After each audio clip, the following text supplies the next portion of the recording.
और आप देख रहे हैं केकेडी न्यूज। वक्त हो चुका है मुद्दे की चर्चा का और इस बार का जो मुद्दा है वो लोकसभा चुनाव 2024 का है।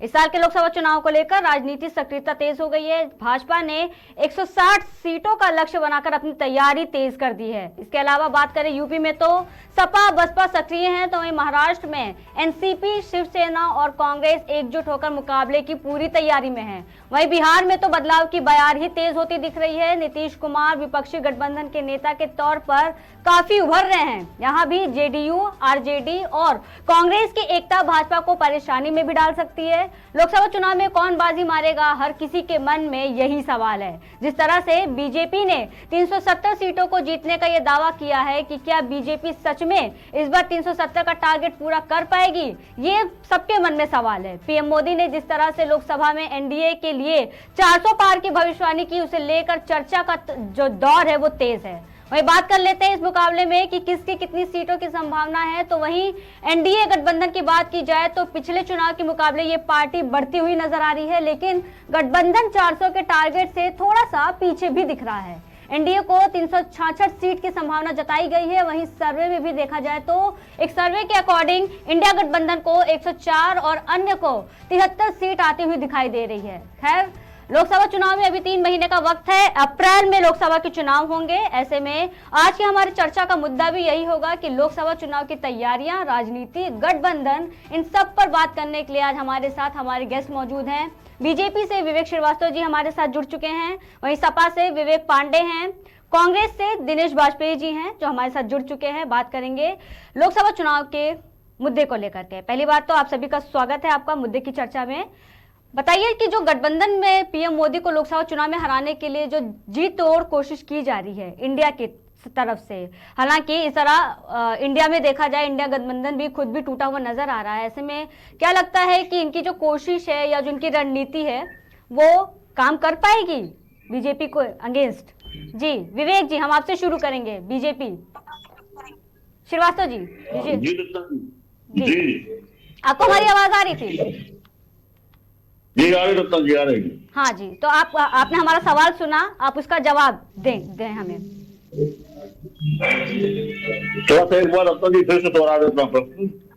जी श्रीवास्तव जी, हमारा क्वेश्चन ये था कि जिस तरीके से इंडिया गठबंधन टूटा हुआ नजर आ रहा है और एक तरफ बीजेपी के अंगे जो अलायंस इन लोगों ने बना रखा था कि हम बीजेपी को हराएंगे, लेकिन एक तरीके से जैसा कि आपको पता है कि जब से ये चुनावी माहौल आया है इंडिया गठबंधन भी टूटता हुआ नजर आ रहा है। ऐसे में क्या लगता है इनकी रणनीति काम आएगी बीजेपी को हराने की?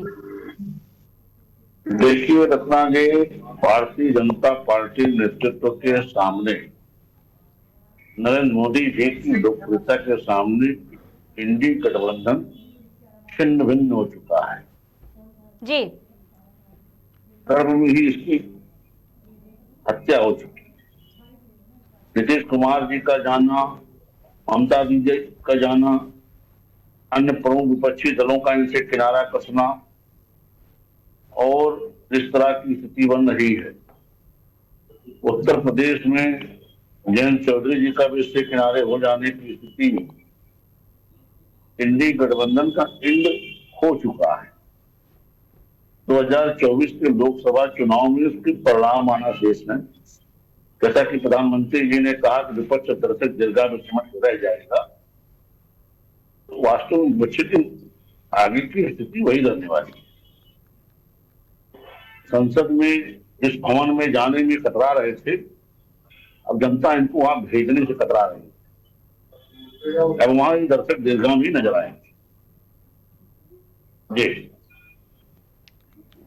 जी विवेक जी, विवेक पांडे जी, आपको हमारी आवाज आ रही है? जी जी बिल्कुल आ रही है। जी, सेम सवाल आपसे भी रहेगा, इस पर जवाब दें आप। देखिए, पहले तो मंच पे उपस्थित सम्मानित जितने भी दोनों पार्टियों के पैनलिस्ट हैं सभी को प्रणाम करता हूं, आपके व्यूअर्स को, दर्शकों को प्रणाम करता हूं।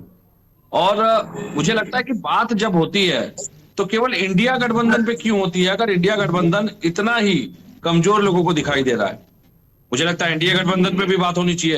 एनडीए गठबंधन के पिछले 5 वर्षों में 8 से अधिक घटक दल जो उसको छोड़ गए हैं और 36 से अधिक क्षेत्रीय दलों को जोड़ करके जो एनडीए गठबंधन अपने आप को सशक्त दिखाने का प्रयास कर रही है भाजपा, मुझे लगता है कि अगर भाजपा वास्तव में इतना मुद्दों के आधार पे, विकास के आधार पे, नीतियों के आधार पे सशक्त है, तो उसे 36 घटक दलों के साथ आने की क्या जरूरत पड़ी? अकेली भाजपा ही चुनाव लड़ लेती। और मुझे लगता है कि जिस तरीके से लगातार एक माइंडसेट करने का प्रयास किया जा रहा है केवल कि इंडिया अलायंस में समस्या है, तो भैया जो 6-7 घटक दल एनडीए को छोड़ के गए उन पे अगर बात की जाए तो उनको क्या समस्या थी, उस पर भी बात होनी चाहिए। बात सबसे बड़ी आपको ये समझनी पड़ेगी कि आज नरेंद्र मोदी जी की नेतृत्व वाली भाजपा किसी भी मुद्दे पे बात करने के लिए तैयार नहीं। आप इनसे शिक्षा की बात करिए तो ये चिकित्सा दिखाएंगे, चिकित्सा की बात करिए तो ये रोजगार पे चले जाएंगे, रोजगार पे करिए तो ये धर्म पे चले जाएंगे, धर्म पे चाहिए तो इतिहास में चले जाएंगे। सबसे बड़ी बात आपको ये समझनी पड़ेगी कि केवल ध्यान भटका करके समय काटने का और फीता काटने का काम उत्तर प्रदेश में हो रहा है। चूंकि आगामी लोकसभा का जो चुनाव है ये पूरे देश का चुनाव है, और जिस आधार पे भाजपा इस समय ध्रुवीकरण करने का प्रयास कर रही है वो स्थितियां सामने आने लगी हैं। चुनाव के पहले दंगे भड़कना, दंगों की साजिश होना। अब इनके एक प्रवक्ता परसों बैठ करके बता रहे थे कि माता सीता का बलात्कार हुआ था। मुझे लगता है कि भाजपा को संयमित होने की आवश्यकता है, अपने कुतर्कों से बचने की आवश्यकता है। जातियों की बात करते थे, अब जो तथ्य जातियों को लेकर के सामने आ रहे हैं वो तो ये भी सार्थक करने लगे हैं कि भाजपा चुनाव लड़ने के लिए किस स्तर तक गिर सकती है कि जातियों का भी ध्रुवीकरण कर दिया उसने। अपने शासनादेश में, अपने शासन में रहते हुए इन्होंने जिस तरह से अपनी जातियों को लाभान्वित करने का प्रयास किया उसके भी प्रमाण अब सोशल मीडिया पे वायरल है। मुझे लगता है कि बात जब होती है चुनाव की तो चुनाव मुद्दों पे होना। विवेक पांडे जी, आपसे सवाल। विवेक पांडे जी, जैसे कि अभी आपने बोला कि दंगे वाली बात आपने बोली है, हमेशा ये सुनने को आया कि जब भी चुनाव आता है तो एक ये स्लोगन सा होता है कि चुनाव आया दंगा आया, हमेशा ये सुनने को मिलता है। तो क्या लगता है ये कहीं रणनीति होती है? ऐसा कई बार बोला जाता है कि बीजेपी की रणनीति होती है, ये फायदा लेने वाली पार्टी है। जिस तरीके से नीतीश कुमार भी अपनी पार्टियों से निकलकर बीजेपी का दामन थाम रहे हैं, रणनीति है। ऐसा बोलते हैं कि बीजेपी की ये रणनीति होती है, फायदा लेते हैं, चुनाव तक ही सीमित है, चुनाव के बाद एक दूसरे को पहचानते नहीं। नहीं, देखिए ये सवाल तो आपको मुझे लगता है भाजपा से पूछना चाहिए कि कैसे जो 4 दिन पहले जिसको ये भ्रष्टाचार का आरोपी बताते हैं, 4 दिन बाद ऐसा क्या हो जाता है या इनको कितना हिस्सा मिलता है उस भ्रष्टाचार के पैसों का कि ये उसको मुख्यमंत्री पद भी देते हैं, उसके चरण वंदन भी करते हैं, उसके साथ मंच भी साझा करते हैं और फोटो भी खिंचवाते हैं। क्योंकि भाजपा में आपको एक बात समझनी पड़ेगी, भाजपा में आतताई समाज से विद्वेषित वो लोग हैं, भाजपा के सदस्य संगठन के लोग, जिन्हें चाहे जूतों से मारने की बात की जाए, चाहे गालियां दी जाए, चाहे भीख मांगने का कटोरा पकड़ाया जाए, ये अवसरवादी इतने होते हैं कि चुनाव लड़ने के लिए ये उनको भी साथ ले लेते हैं। कारण यह है न इनके अंदर स्वाभिमान है, न इनके अंदर आत्मसम्मान है। और उससे बड़ी बात, बिल्कुल आपने सही बात की, भाजपा के दंगे वाली बात। भाई पूर्ववर्ती अगर इतिहास को उठा करके देखिए तो मुझे लगता है ये देश जो है कानून से चलता है। जरा मुझे बता दीजिए आरएसएस के पंजीकरण की संख्या क्या है? आरएसएस का पंजीकरण अगर हुआ है तो उसकी संख्या क्या है और आरएसएस किस आधार पर संचालित कर रहा है? आरएसएस के फंडिंग का सोर्स क्या है? जरा मुझे यही स्थिति स्पष्ट कर दे। मैं तो एक छोटी सी बात कह रहा हूं, जिस देश में आप सबका साथ सबका विकास की बात करते हैं, उस देश में अगर भाजपा के केंद्रीय नेतृत्व के सबसे बड़े प्रणेता, विश्व नेता माने जाने वाले नेता ये कहते हैं कि इस देश की जनता को अधिकार नहीं है जानने का कि राजनीतिक दलों को चंदा कहां से मिलता है, तो इसका मतलब कि कहीं ना कहीं दाल में काला है। मैं तो कहता हूं कि ये गए थे काला धन ना ले, लेकिन उस काले धन में इतना इनके हाथ समा गए कि आज इनका चरित्र ही काला हो गया है। सारे काले धन का अगर आप अंबार देखेंगे भाजपा के राजनीतिक चंदों के रूप में इनकी पार्टी में संरक्षित हो चुका है। मैं तो आरोप भी लगा रहा हूं, वरना इन्होंने कहा था टास्क फोर्स बनाएंगे, विदेशों से जमा काला धन लाएंगे। मैं तो पूछता हूं काले धन का एक चवन्नी भी ला पाए हो तो बताएं जरा मुझे, सार्थकता से बताते। विवेक श्रीवास्तव जी, जैसा कि पांडे जी ने जो एलिगेशंस लगाए हैं, जो उन्होंने सवाल किए, उस पर आप कुछ कहना चाहेंगे अपनी सफाई में? विवेक श्रीवास्तव जी, आपसे पूछ रहे हैं। विवेक पांडे जी,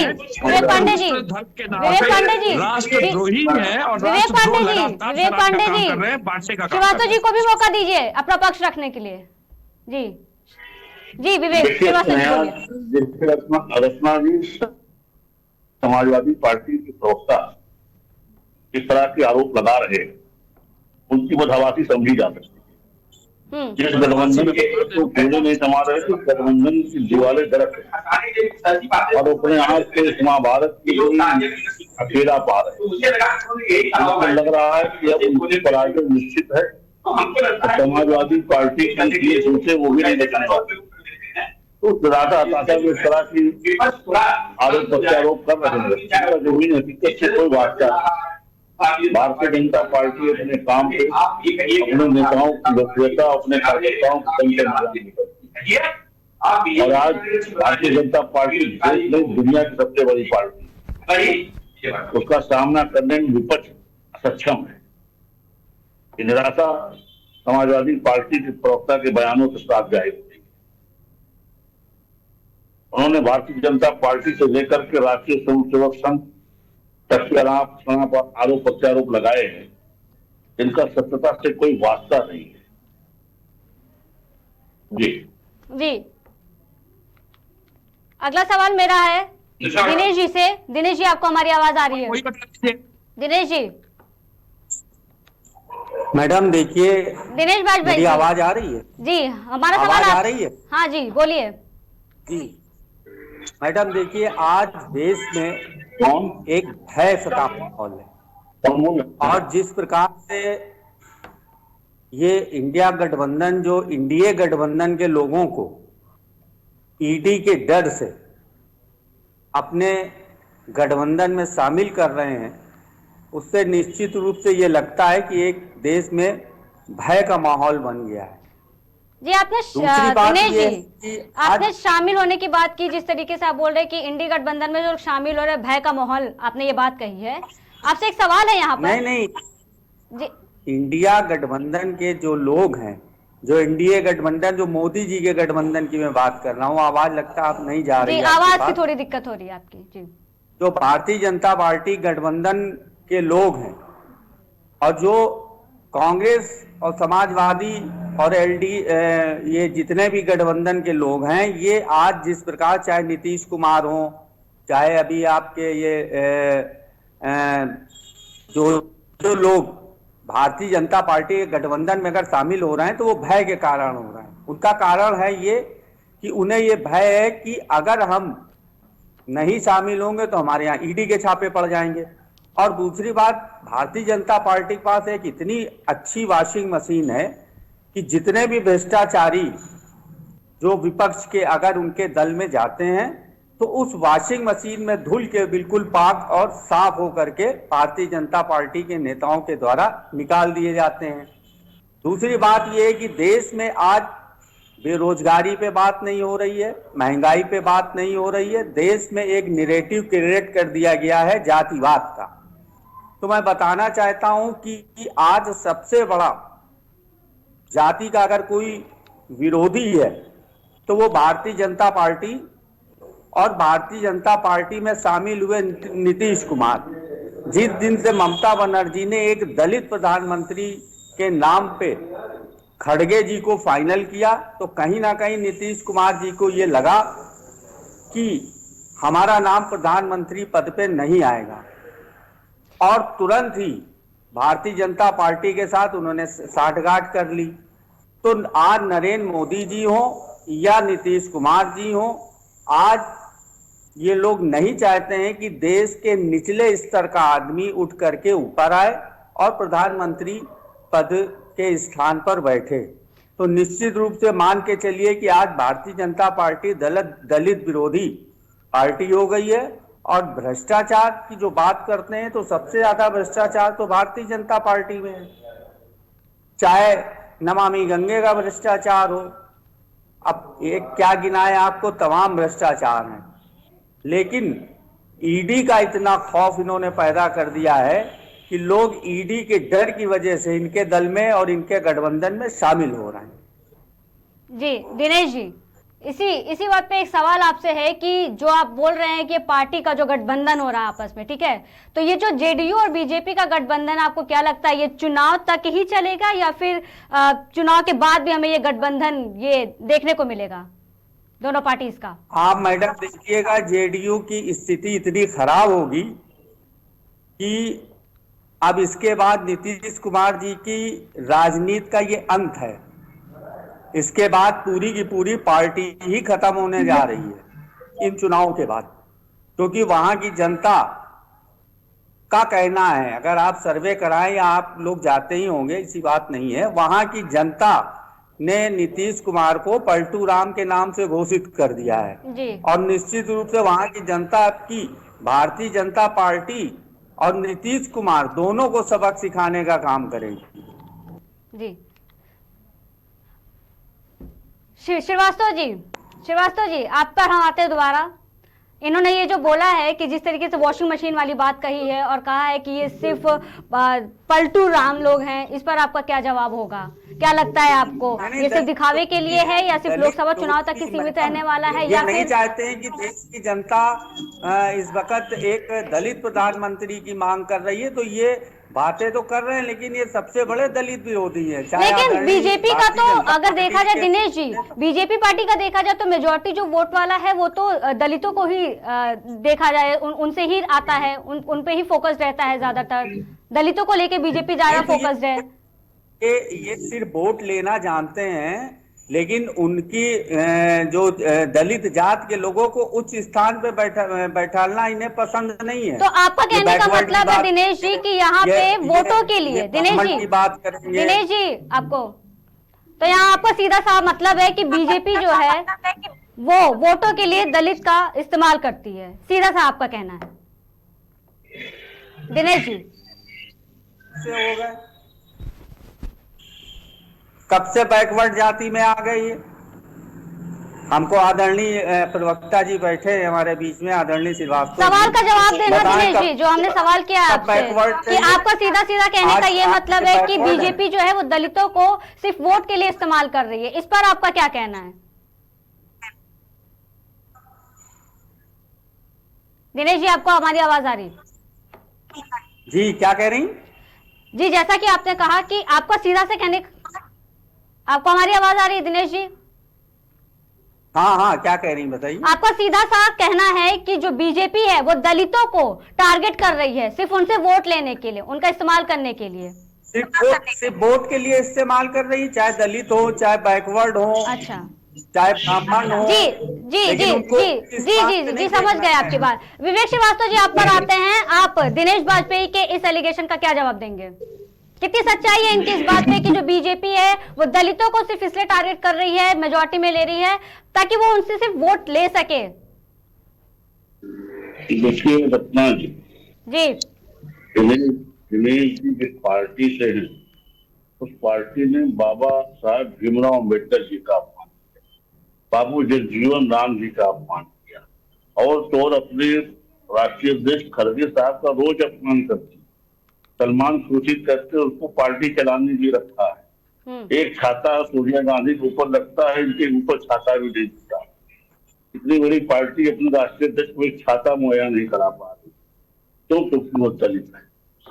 पिछड़ों का जिस तरह से अपमान किया कांग्रेस ने वो जग जाहिर है। एक इनके इजरार हुआ करते थे वहां पे राष्ट्रीय अध्यक्ष बने, इस तरह से उनको राष्ट्रीय अध्यक्ष पद से भगाया गया, हटाया गया सोनिया गांधी जी के समय में। वो सारी चीजें हर चर्चा करने का कोई औचित्य नहीं। इन्होंने ना कभी दलितों के भलाई के बारे में सोचा, ना कभी पिछड़ों की भलाई के बारे में सोचा।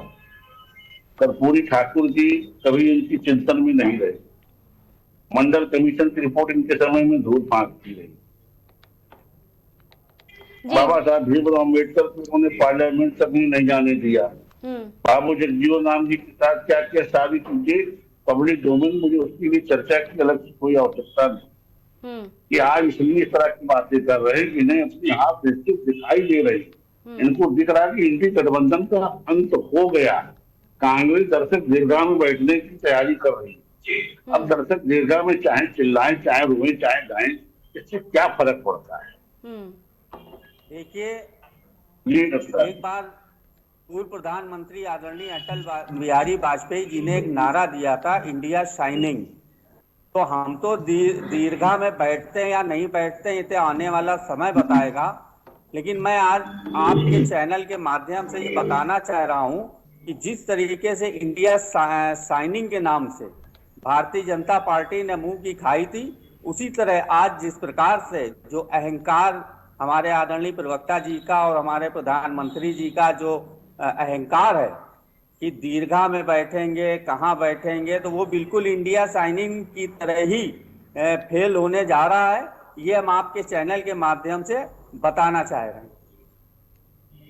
मेरा फिर से एक सवाल होगा आप सभी से कि जैसे बोला जाता है कि चुनाव आया दंगा आया, अभी हाल ही का केस है हल्द्वानी का ले ले, जिस तरीके से वहां पे दंगे हो रहे हैं, वायलेंस हो रहा है, हिंसा हो रही है, कहने को क्या लोग कहते हैं। बात बताइए, बहुत अच्छी बात कही आपने जी, एक बात बताइए मैडम, बोलिए। तमाम ऐसे सुप्रीम कोर्ट के आदेश हैं जो सरकार के पास पड़े हैं, चाहे उत्तर प्रदेश सरकार के पास हो चाहे केंद्र सरकार के पास, उनको सरकारें पेंडिंग में डाली है। तो चूंकि अगर न्यायालय ने हल्द्वानी में मदरसे का और उसका आदेश दिया था, तो ये आदेश चुनाव के बाद भी इसका इम्प्लीमेंट किया जा सकता था।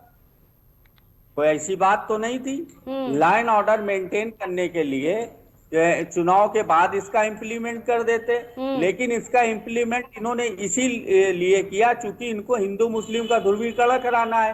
जो तो क्या इसको दिनेश जी, तो जैसे कि आपने हल्द्वानी वाले केस को लेके कहा कि इम्प्लीमेंट इनको चुनाव के बाद भी करना चाहिए था, दिनेश जी, तो क्या जो किसानों का जो आंदोलन है जो 13 फरवरी को दिल्ली में होने वाला है, इसको भी इसमें शामिल कर सकते हैं दिनेश जी? मैडम बात समझिए, बहुत से ऐसे सुप्रीम कोर्ट हाई कोर्ट के आदेश हैं वो पेंडिंग में ये डाले हुए हैं, उसका इम्प्लीमेंट नहीं कर रहे हैं। हम ये लिस्ट आपको बतावें, इतना समय नहीं है, नहीं हम आपको बता देते। तो जब आप देख रहे हैं कि धार्मिक उन्माद का एक अगर सुप्रीम कोर्ट का आदेश है, आप उसको पूरा करिए। सुप्रीम कोर्ट के आदेश का पालन करना, कोई भी सरकार हो उसको पालन करना चाहिए और निश्चित रूप से करना चाहिए। लेकिन कहीं ना कहीं आप जिम्मेदार हैं, आप इस बात को देखते कि अभी लोकसभा चुनाव के 2-3 महीने बचे हुए हैं, तो 2-3 महीने चुनाव के बाद आप इसका इम्प्लीमेंट करते। लेकिन चूंकि आप भाई, कोर्ट ने ये तो कहा नहीं था कि आप तुरंत करके इसका हमको जो है सबमिट करिए हमारे कोर्ट में, फॉलो हमारे ऑर्डर को, तो 3 महीने बाद भी किया जा सकता था। लेकिन चूंकि इन्हें हिंदू मुस्लिम का ध्रुवीकरण कराना है, हिंदू मुस्लिम के नाम से देश में राज्य करना है, इसलिए उन्होंने उस पे उनके मदरसों पे और उस पे बुलडोजर चलाया। मैं इसका कहीं विरोध नहीं करता हूं, जो किया सरकार ने सुप्रीम कोर्ट के आदेश पे किया, लेकिन कहीं ना कहीं इन्होंने उसमें भी अपनी चुनाव की संभावनाओं को तलाशते हुए ये कार्य कराया ताकि हिंदू मुस्लिम का ठीक है दिनेश जी, ठीक है दिनेश जी। इसी से एक सवाल और जी, विवेक जी आपसे पूछना चाहेंगे कि जैसे इन्होंने कहा कि, विवेक पांडे जी आपको हमारी आवाज आ रही है? बिल्कुल आ रही है जी। जैसा कि इन्होंने, दिनेश जी ने अभी ये बोला कि ऐसा होता है, चीजें करवाई जाती हैं, और जब मदरसे पे अवैध मदरसा था वो और उससे सटी मस्जिद को जो गिरवाया गया था, इन चीजों के लेके इन्होंने बोला, तो क्या इसमें हम किसान संगठन को भी इंक्लूड कर सकते हैं, जिस तरीके से वो एक बार फिर दिल्ली की ओर कूच कर रहा है अपने आंदोलन को लेकर के, 12-13 फरवरी को होने वाला है? जी देखिए, आपको एक बात समझनी पड़ेगी, भाजपा के ध्वस्तीकरण का एक पैटर्न है, भाजपा के उन्माद फैलाने का एक पैटर्न है।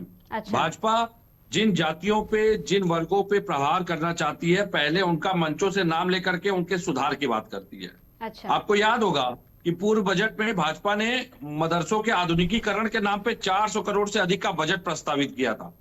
वो बजट कहां गया, इसका जवाब ये आज तक ना दे पाए। लेकिन हाँ, मदरसों का आधुनिकीकरण, मुझे लगता है कि 0 बटा सन्नाटा, 1 सीमेंट की बोरी शायद ही लगी हो किसी मदरसे में नए तरीके से, या नए तरीके से वहां पे सुविधाओं की अगर बात की जाए तो ये मुझे लिस्ट जारी करके बता दें, या चाहे आपके माध्यम से बता दें। मीडिया भी चूंकि कैमरे अपने तेज रखती है, मीडिया ने भी अभी तक दिखाया नहीं कि किसी मदरसे का आधुनिकीकरण हुआ। लेकिन वो 400 करोड़ से अधिक का जो बजट था, वो कागज पे भ्रष्टाचार की भेंट चढ़ चुका है। दूसरी बात पे आऊंगा, बिल्कुल बात होगी, जिस तरह ये जैन समुदाय को साथ लेकर के चलने की बात कर रहे थे, आज जैनों के तीर्थ स्थल के सबसे बड़े क्षेत्र को इन्होंने किस तरीके से टारगेट किया है। लगातार बयानबाजी, सबसे पहले छत्तीसगढ़ के सांसद पूर्व में कह चुके हैं इस जैनों के तीर्थ स्थल को लेकर के। तो मुझे लगता है कि जब ये जिस समाज, जिस वर्ग की बात करते हैं कि हम इनके हित में काम करने जा रहे हैं, ये उसी को उसकी आड़ में चोटिल करने का, उसी के खिलाफ षड्यंत्र करने का प्रयास कर रहे होते हैं। आपको भाजपा के इस पैटर्न को भी समझना पड़ेगा।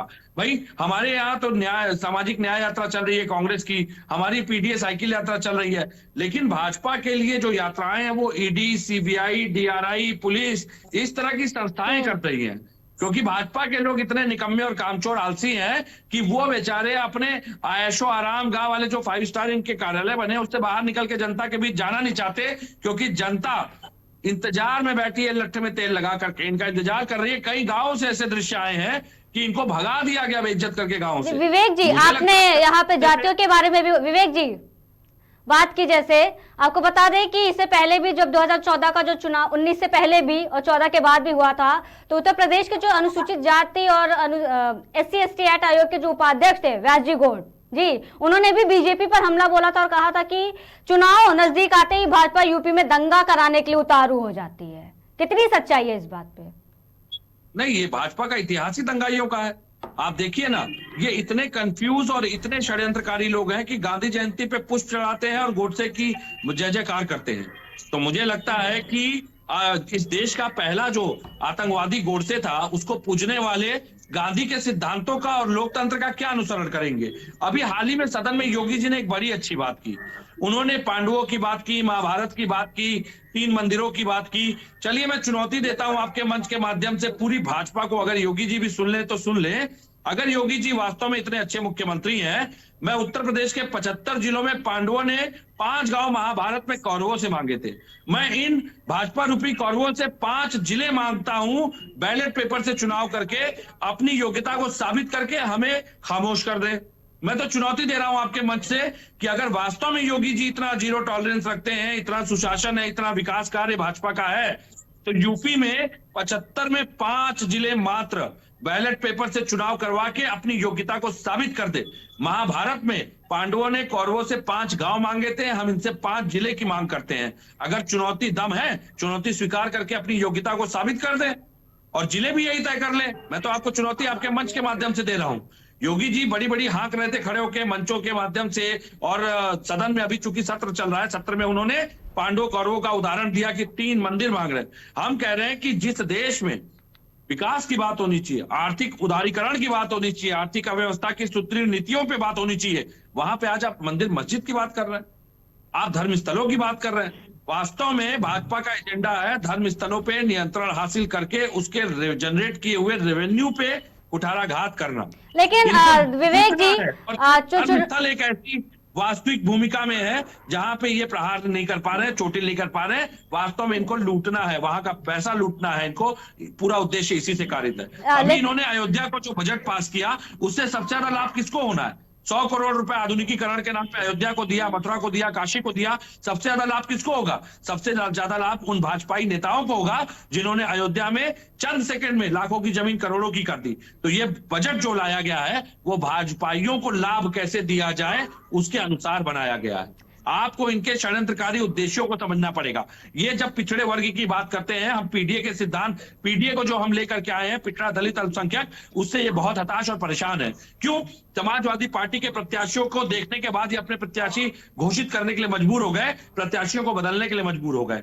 लेकिन पीडीए के साथ क्या किया इन्होंने वो भी सुन लीजिए, मैं आपको जाति के अनुसार बता देता हूं। इन्होंने रेल, तेल, भेल, सेल, गेल, नवरत्न, पंचरत्न संस्थाओं को, इकाइयों को बेचा इसलिए ताकि आप आरक्षण की बात ही ना कर सके। कागजों पे आरक्षण का जुमला परोसते हैं और जहां नौकरी देनी है उन संस्थाओं को अपने व्यापारी मित्रों को दे दिया ताकि आप आरक्षण की जब बात करें तो आपके पास नौकरियां ही नहीं होंगी सरकारी, तो आप आरक्षण देंगे कहां? जी, इसी से अगला सवाल है विवेक श्रीवास्तव जी से। इन्होंने आरक्षण की बात की और जैसे बिजनेसमैन को इन्होंने इन्वॉल्व किया, क्या है कि मतलब आप आरक्षण, क्या कितनी सच्चाई है इनकी बात पे कि आरक्षण नहीं है, बेरोजगारी है, उस पे चर्चा नहीं हो रही है, धर्म के नाम पे लोगों को बांटा जा रहा है और जो चुनिंदा लोग हैं, बिजनेसमैन हैं, उनको ज्यादा प्रायोरिटी दी जा रही है, ना कि अल्पसंख्यक को और ना ही जो आज का युवा है। विवेक श्रीवास्तव जी, आपसे। देखिए अक्सर जी, मैं दोनों की बातों का जवाब देना चाहिए, थोड़ा समय दीजिएगा। कांग्रेस ने कहा, कांग्रेस के प्रवक्ता ने कि सुप्रीम कोर्ट का फैसला था तो चुनाव तो रुका। क्या ये कहकर के कांग्रेस प्रवक्ता जनादेव को संरक्षण देना चाह रहे हैं? हम कहते हैं कांग्रेस का बेईमानियों के साथ समाजवादी पार्टी की प्रवक्ता की बात कर रहे हैं। जब तक खतरा दिखाई पड़ते तो गलत दिखाई पड़ते तो अल्पसंख्यक दिखाई पड़ते। पिछड़ों में राजू की हत्या होती है, समाज की समाजवादी पार्टी सरकार की अल्पसंख्यक अधिकारी जियाउल हक की हत्या होती है, पत्नी को मुआवजा मिलता है, हत्यारे को विधानसभा का टिकट समाजवादी पार्टी 1 लाख करने का समाजवाद है। ये मुसलमानों की बात करते हैं, अल्पसंख्यकों की बात करते हैं। अल्पसंख्यकों के 60 बच्चे मर जाते हैं ठंड से इनके रिफ्यूजी कैंप में, और ये अगले 400 इसी कैंप में आगे बढ़ का काम देखती है। ये इनका अल्पसंख्यक पिछड़ों ये काम बहुत रहे हैं। तो के बारे में कहने जरूरत नहीं। वो देखिए पीछे से आवाज आ रही है, दो आवाजें आ रही है। विवेक जी आपको आवाज आ रही है? इनका परिवार ये सियासत में हताशा में तमाम तरह की बातें करेंगे। सबको चुनाव आयोग का काम भारतीय जनता पार्टी ही करने की बात करेगी। अरे भाई तुम्हें बैलेट से लड़ना है, बीपीटी से लड़ना है, किससे लड़ना जाओ चुनाव आयोग को बताओ। ये भारतीय जनता पार्टी की तरफ का पूरी तय करेंगे ना, फाइनल डिबेट में तय होगा। इनका फ्रस्ट्रेशन है कि हताशा सड़क पे उसके बाद ये भारतीय प्रवक्ताओं को भाजपा नेताओं को गालियां मिलेंगी। इनकी हताशा है, ये दिखाई पड़ रहा है। 2024 की नाव डूब चुकी है। समाजवादी पार्टी को पूछने वाला गठबंधनों के सामाजिक न्याय समिति की रिपोर्ट कब लागू करेंगे और 69,000 शिक्षक भर्ती के अभ्यर्थियों को लीजिए। जी विवेक पांडे जी आप को समायोजित किया जाए। जी बोलिए। मैं काम कराएंगे, ये बोल रहे तो मैंने टोका नहीं, सुनने की आदत डाले समाजवादी प्रवक्ता के लिए। ये बेरोजगारी की बात करेंगे, ये महंगाई की बात करेंगे, इतनी किसी विषय में कोई रुचि नहीं है। अगर बेरोजगारी की बात करें तो अन्य प्रदेशों की भी गणना कर लें। महंगाई की बात जिस पार्टी के साथ गठबंधन हिस्सों ले रहे हैं उनके राज्य में महंगाई की स्थिति क्या है, उन्होंने स्टेटमेंट बढ़ाया है अपने यहाँ सरकारों में।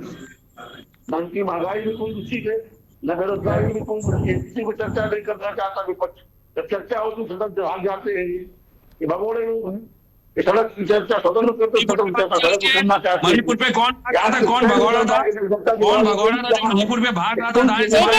एक एक करके बोलिए प्लीज, एक एक करके। जी दोनों विवेक जी से मेरी रिक्वेस्ट है, एक एक करके। विवेक पांडे देश छोड़ के भागा, कौन भगोड़ा था? भगोड़ों के साथ जाकर कौन फोटो खिंचवा रहा था विदेशों में? भगोड़ों के साथ संपर्क किसका है? भगोड़ों से चंदे किसने लिए? बताइए जरा। अपमानित करने का प्रयास करते हैं। सबसे ज्यादा भगोड़े तो इनके करीबी है, सबसे ज्यादा भगोड़ों से चंदे लेते हैं ये। 5 साल के चंदों की जानकारी, अगर भाजपा इतनी बात है 5 साल के चंदों की जानकारी सार्वजनिक कर दे अपने। क्यों हताश हो रहे हैं? क्यों इतना डर है कि बोल रहे हैं, मंचों से बोल रहे हैं कि आम जनता को जानकारी लेने का अधिकार नहीं, कि राजनीतिक दलों को चंदे कहां से मिलते हैं? क्योंकि भगोड़ों से चंदा लिया है। मैं तो आरोप लगा रहा हूँ दाऊद के करीबियों से चंदा लिया है। इकबाल मिर्ची को भूल गए क्या? देशद्रोही काम करने के बाद देशभक्ति का आप ढिंढोरा पीट रहे हैं बैठ करके। देशद्रोहियों के साथ साठगांठ करते हैं, विदेशों में जाकर के फोटो खिंचवाते हैं और बता रहे हैं कि देशभक्ति क्या होती है। 40 साल तक तिरंगे को स्वीकार नहीं करने वाले दल को समर्थन और उनको थिंक टैंक मारने वाले आज देशद्रोह का सर्टिफिकेट मार रहे हैं। देशद्रोह का विषय की बात नहीं करेंगे। आपकी निराशा आपके साथ साफ दिख रहा है। 15 साल से बाहर आप भी थे, आप आजीवन सत्ता में नहीं थे, 15 साल सत्ता से बाहर थे। और मैं तो सवाल उठा रहा हूँ, अगर इतना आपके अंदर सुशासन है, चुनौती स्वीकार कर लीजिए। 5 जिलों में बैलेट से चुनाव करवा लीजिए, 75 जिले हैं। श्रीवास्तव जी चुनौती आपको स्वीकार है? श्रीवास्तव जी आपको पांडे जी की चुनौती स्वीकार है? भगोड़ा कह रहे हैं, चुनौती दे रहे हैं ऑन स्क्रीन हमारे थ्रू। ऑन स्क्रीन 5 जिले की चुनौती दे रहा हूँ। पांडवों ने कौरवों से 5 काम मांगे थे। मैं भाजपा रूपी कौरवों से 5 जिले की चुनौती स्वीकार करने की बात करता हूँ कि 5 जिले में बैलेट पेपर से चुनाव करवा के भाजपा अपनी योग्यता साबित करे। बताइए, बैलेट पेपर से चुनाव कराने की ये चैलेंज दे रहे हैं, बताइए श्रीवास्तव जी, विवेक श्रीवास्तव जी। 5 जिलों से। रत्ना जी, मैंने पहले कहा, रत्ना जी चुनाव कराना चुनाव आयोग का काम है, जाए वहां बात करें। ये भारतीय जनता पार्टी का प्रवक्ता थोड़ी तय करेगा।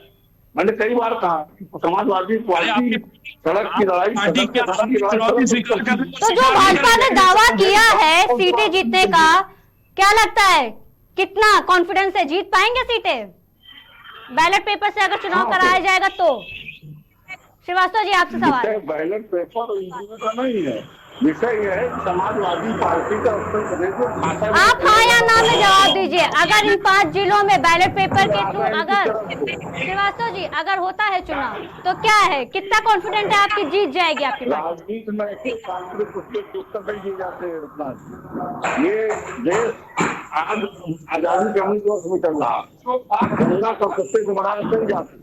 इस टेक्नोलॉजी युग में ये उस समय की बात करते जब लोग बैलेट पेपर मत पत्रों के बक्से में स्वतंत्रता कर देते थे। ये वही बूथ कैप्चर लोग हैं जो बूथ कैप्चर अपनी कानून व्यवस्था पर भरोसा नहीं है क्या? ये क्या परिपक्वता जैसा बयान दे रहे हैं?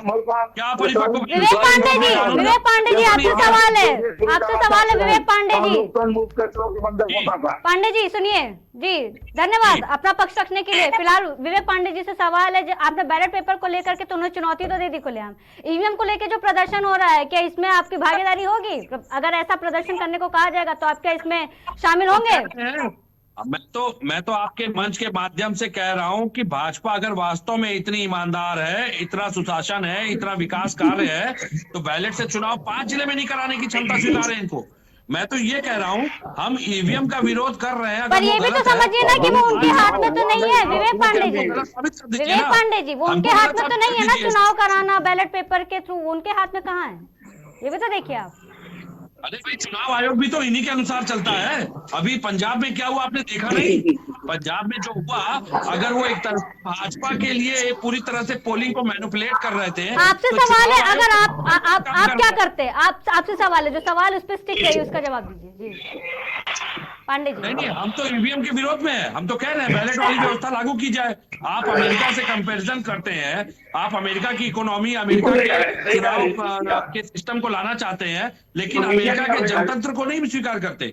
अमेरिका में बैलेट से चुनाव होते हैं, ईवीएम बनाने वाली कंपनी में। लेकिन जिस तरह से आप हर मुद्दे को लेकर के हमेशा सड़कों पे उतर के अपना विरोध प्रदर्शन करते रहे हैं, इस बार क्यों नहीं करना चाहिए? फिर क्यों नहीं कर रहे थे आप? एक बार सवाल दोबारा पूछिए। कह रहे कि हर छोटे मुद्दे को लेकर के जब आप विरोध प्रदर्शन करते हैं सड़कों पे, तो अभी तक इसको लेकर के क्यों नहीं? आपकी पार्टी की तरफ से किसी ने क्यों नहीं? अभी हमारी अधिवक्ता सभा ने पिछले सप्ताह की विरोध प्रदर्शन करके बाकायदा उस लखनऊ में डीएम को ज्ञापन सौंपा है, और अभी आगामी समय में हम इससे और ज्यादा आक्रामक तरीके से ईवीएम का विरोध प्रदर्शन करेंगे। सुप्रीम कोर्ट के वकीलों के नेतृत्व में दिल्ली में बहुत बड़ा आंदोलन खड़ा कर दिया गया है, जो राष्ट्रव्यापी आंदोलन का स्वरूप ले रहा है। तो ये नहीं कह सकते आपकी ईवीएम के समर्थ विरोध में हम नहीं है। अभी हमारे अधिवक्ता छात्र सभा ने, अभी तो आपने पहले बोला कि हम तो ईवीएम का विरोध कर रहे हैं, फिर आप कह रहे हैं ईवीएम के विरोध में भी नहीं है। यादव जी के नेतृत्व में पांडे बहुत बड़ा आंदोलन करते हुए हमने ईवीएम के विरुद्ध में बाकायदा उत्तर प्रदेश में लखनऊ में, जिले लखनऊ में डीएम को ज्ञापन सौंपा है, और कई जिलों में अधिवक्ता सभा ने इसके विरोध में प्रदर्शन किया है सड़कों पे उतर के। और अभी आगामी स्वरूप में आप देखेंगे आने वाले समय में, चुनाव से पहले ये बहुत बड़ा आंदोलन हम खड़ा करने जा रहे हैं ईवीएम के विरुद्ध। जी एक आखिरी सवाल आपसे है विवेक पांडे जी। भाजपा इतने अच्छे विवेक पांडे जी एक आखिरी सवाल आपसे है, बैसाखी पे भाजपा खड़ी क्यों हो रही है? क्या ईवीएम भाजपा के बिना चुनाव नहीं लड़ पा रही? क्या ईवीएम के बिना भाजपा के चुनाव में अस्तित्व नहीं रहेंगे? अरे उनके हाथ में नहीं है, उनको अपने सुरक्षा कार्य पे, अपने कानून व्यवस्था पे भरोसा नहीं है।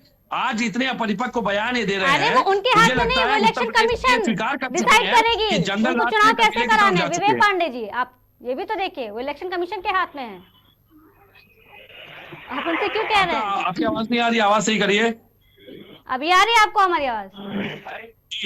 जी कुछ नहीं, बस आखिरी क्वेश्चन ये है कि जिस तरीके से अभी आपको पता होगा कि भारत रत्न देने का ऐलान हुआ है, जिसमें पूर्व प्रधानमंत्री चौधरी चरण सिंह का भी नाम आया है। पीएम मोदी ने एक्स पे पोस्ट करके सबको दिया है, ठीक है। और उसमें जो जयंत चौधरी हैं, उन्होंने रिपोस्ट किया है, ट्वीट किया है और उन्होंने लिखा है कि दिल जीत लिया। क्या इंडिकेट करता है ये? क्योंकि अखिलेश यादव ने तो कहा है कि उनकी भी ये डिमांड थी, सपा ने ये डिमांड की थी, लेकिन उनकी बात इस पर हुई नहीं, बनी नहीं, और जयंत जी से भी कुछ बात हुई नहीं, बल्कि काफी पुरानी दोस्ती है दोनों की, काफी पुरानी। आप देखिए, आपको ये बात समझनी पड़ेगी, जब से आदरणीय अखिलेश यादव जी ने पीडीए का विषय उठाया है, भाजपा चारों खाने चित होती जा रही है। भाजपा हर उस नेता को याद कर रही है, हर उस दिवंगत जनप्रतिनिधि को याद कर रही है, जननायक को याद कर रही है, जो पीडीए की बात करता था, जो पीडीए के सिद्धांतों का अनुसरण करता था, जो पीडीए के मुद्दों पर लड़ता था। लेकिन आज भाजपा इतनी मजबूर और हताश क्यों है, आपको ये समझना पड़ेगा कि भाजपा क्यों आखिर इतनी मजबूर है कि उसे पीडीए के मुद्दे पे आकर के उन सभी को सम्मानित करना पड़ रहा है, क्योंकि भाजपा जानती है कि बहुजन समाज। तो आपका कहने का मतलब ये है कि जो इतने बड़े बड़े नाम आए हैं भारत रत्न को लेकर के, विवेक पांडे जी, मैं आपको रोकना चाहूंगी यहाँ पे। कोई आधिकारिक बयान नहीं है, लेकिन भाजपा की सोशल मीडिया पूरी तरह से ट्रोल करने में, प्रेशर पॉलिटिक्स करने में लगी है। आपने भी कहा चौधरी जी हमारे साथ आ रहे हैं कि सम्मानित करना पड़ रहा है, भाजपा को सम्मानित करना पड़ रहा है। पांडे जी, भाजपा को सम्मानित करना पड़ रहा है, आपको आवाज आ रही है? मतलब क्या आपका, आप यही कहना चाह रहे हैं कि ये भी उनका चुनावी रणनीति का ये एक तरीके से रणनीति है, एजेंडा है ये उनका, कि इतने बड़े बड़े दिग्गजों को सम्मानित दिया जा रहा, भारत रत्न जैसा सम्मान दिया जा रहा, वो भी एक रणनीति है, वो भी चुनाव का एक पार्ट है, ये कहना चाह रहे हैं आप? बहुजन समाज के पिछड़ों के आरक्षण का हक मारने वाली भाजपा आज पिछड़ों के आवाज उठाने वाले नेताओं को सम्मानित करने का स्वांग और ढोंग क्यों रच रही है? आप बताइए ना मुझे। ये जवाब देंगे ना बीजेपी से हमारे साथ श्रीवास्तव जी हैं, ये इस पे अच्छा जवाब देंगे। श्रीवास्तव जी, इस पे क्या कहेंगे आप? देखिए, रत्ना जी समाजवादी पार्टी के प्रवक्ता है, ये भूल रहे हैं कि मुलायम सिंह जी जब देश के रक्षा मंत्री थे, केंद्र की सरकार में शामिल, क्या व्यवस्था थी कि महान भावों को, इन महान नेताओं का सम्मान तो सरकार से नहीं करवा पाए? क्यों? क्योंकि वो अपने आगे नामों को बढ़ते देखना नहीं चाहते। आज अगर कर्पूरी ठाकुर जी को भारत रत्न मिल रहा है, चौधरी चरण सिंह जी को भारत रत्न मिल रहा है, तो समाजवादी पार्टी के प्रवक्ता के पेट में दर्द होना लाजमी है। इनको लग रहा है कि अरे जयंत चौधरी जी के मुंह जो पश्चिम उत्तर प्रदेश में कुछ संभावना थी, वो भी चली गई, भैंस पानी में चली गई। भी पीट रहे हैं बच्चों पे बैठ करके, परोस रहे हैं। आरएसएस की कार्यशाला में जो नई राजनीतिक रामायण आप लोग चला रहे हैं, उसका बहुत अच्छा उदाहरण प्रस्तुत कर रहे हैं आप लोग आजकल। बताते हैं कि माता सीता का बलात्कार हुआ। बताइए, इस तरह के शब्दों का उद्बोधन कर रहा, क्या उसको आप सर्वोच्च मानेंगे? क्या आप इसको धार्मिक करेंगे? आप किसी की भावनाएं आप नहीं हो रही है? इनकी निराशा का चरम रखवाली, कुछ देर में ये अनाप शनाप बातें करेंगे। भारतीय जनता पार्टी मुद्दों पे जवाब नहीं देंगे। भाजपा प्रवक्ताओं का एक ट्रेंड चल चुका है कि मुद्दे पे 10% बात करके 90% दाएं बाएं, 19-20 चीन, पाकिस्तान, भूटान, भारत, इसमें फंसाए रखेंगे, मुद्दों पे बात नहीं करेंगे। भाजपा का कोई भी प्रवक्ता मुद्दों पे बात नहीं करना चाहता, क्योंकि इनका एक ही उद्देश्य है, धार्मिक ध्रुवीकरण। हम सारे मुद्दों पे विवेक जी बात करते हैं, हम सुंदर भी चाहते हैं, स्वाल भी चाहते हैं, रोजगार भी चाहते हैं, सब पे हम काम करते हैं। जो कपिल मिश्रा ने जब आम आदमी पार्टी में रहते दिल्ली विधानसभा में मुद्दा उजागर किया था, बताइए वो महिला कहाँ है? उस महिला की जासूसी कौन करवा रहा था और क्यों करवा रहा था? वो जो उन्होंने उजागर किया था किसी के चरित्र को लेकर के, क्या वो बातें सत्य थी? आज कपिल मिश्रा आपकी पार्टी में है, मुझे बताइए ना, आप जो व्यक्तियों का चरित्र दोहन करते हैं, जरा मुझे बताइए, वो तो कपिल मिश्रा के वाक्य थे। तो कपिल मिश्रा के उन वाक्यों का आप समर्थन करते हैं या कपिल मिश्रा को करते हैं? अभी तो झांकी काशी मथुरा काशी में नारा लगाते रहे, नारा लगा रहे हैं, काशी में नहीं, मथुरा में नहीं। कोई विकास कार्य कर नहीं सकते। आपने भारत की विदेश नीति को ध्वस्त किया, आपने भारत की आर्थिक नीति को ध्वस्त किया, आपने भारत की शिक्षा नीति को ध्वस्त किया, आपने युवाओं के भविष्य को अंधकार की ओर ढकेल दिया, आपने चिकित्सा क्षेत्र को ध्वस्त किया, आपने केवल भरोसे और देश भटकाने का काम किया, अपने संरक्षण भगाने का काम किया। आपके कार्यकाल में कितना देश में भगौड़े भागे हैं, मुझे लगता है इतिहास उठा के देख लीजिए।